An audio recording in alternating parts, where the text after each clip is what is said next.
This lesson is on using comparison operators with SQL.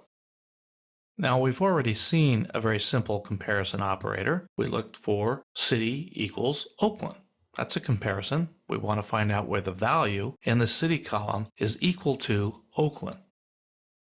Run it again. You can see that. Now notice that Oakland is contained in single quotes.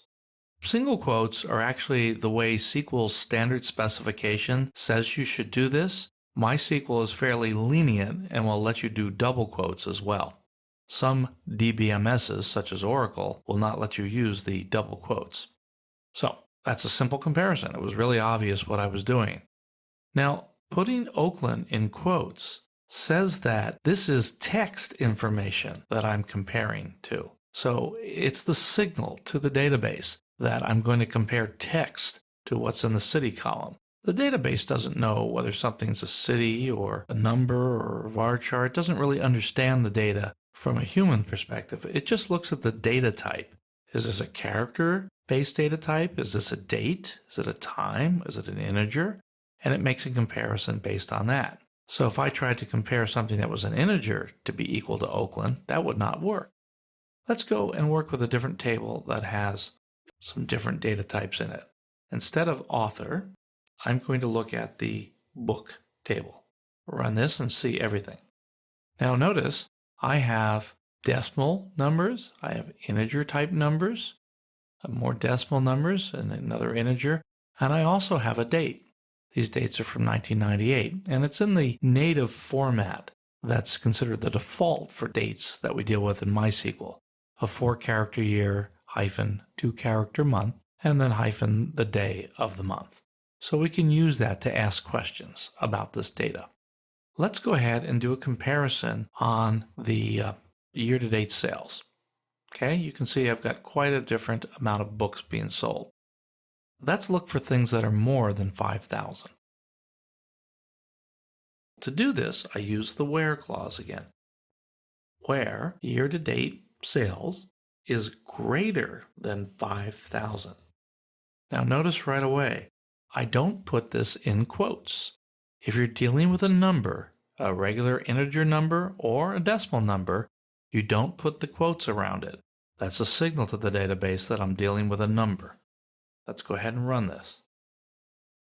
Now, I only get the 4 rows back that were greater than 5,000 in the year-to-date sales field. Let's go ahead and make it less and see what we get. I've got 12. Okay. So we get a different answer. You can see that these values are all less than 5,000. Likewise, with the price of a book, let's look for a book price that's less than $29.99. Notice that I have a book here, $29.99, the Busy Executives database. Let's run it. That book didn't come back because it was equal to $29.99, and I'm saying look for something less than that. So when you do comparisons, you can use these normal things like less than and equal to, greater than and equal to, the normal mathematical comparisons to make a decision on whether to bring a row back or not. Now, if I want to do that with character-based data, I can actually do that as well. I'm going to look at the type in a minute. I'm going to look at the type equals business. And let's just do business. Submit it. Okay, I get the business type books.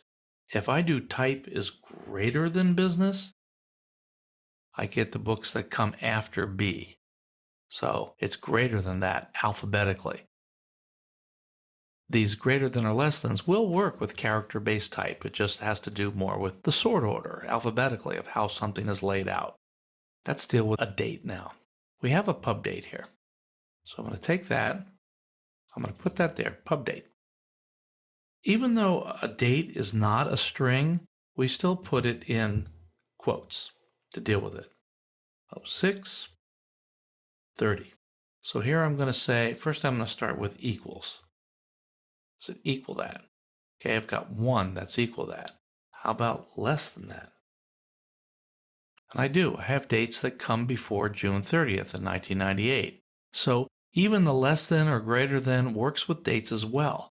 And there's some complexity here. It's smart enough to know about leap years and the years across the centuries and all that. It figures it all out internally. We don't have to worry about it. You may remember the Y2K problem back in 2000. That's because many programs at the time were written with handling dates that didn't have a specific date data type, and they didn't handle things consistently.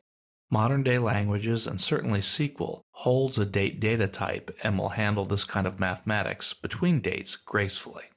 All right? This ends our lesson on doing some simple comparisons.